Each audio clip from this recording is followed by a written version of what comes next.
You ask Tiger to solve. This deals with linear equations with one unknown. The final result is d equals -6.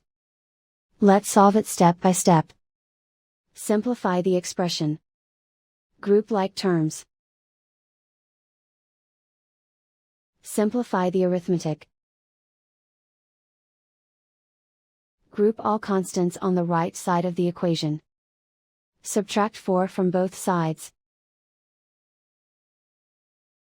Simplify the arithmetic.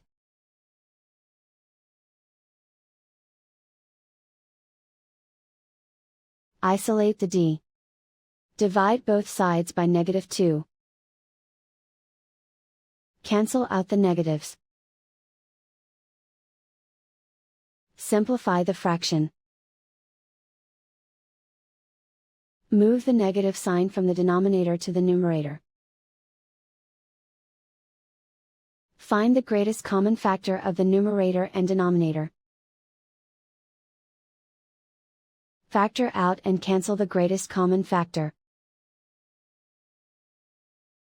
And so the final result is d equals -6.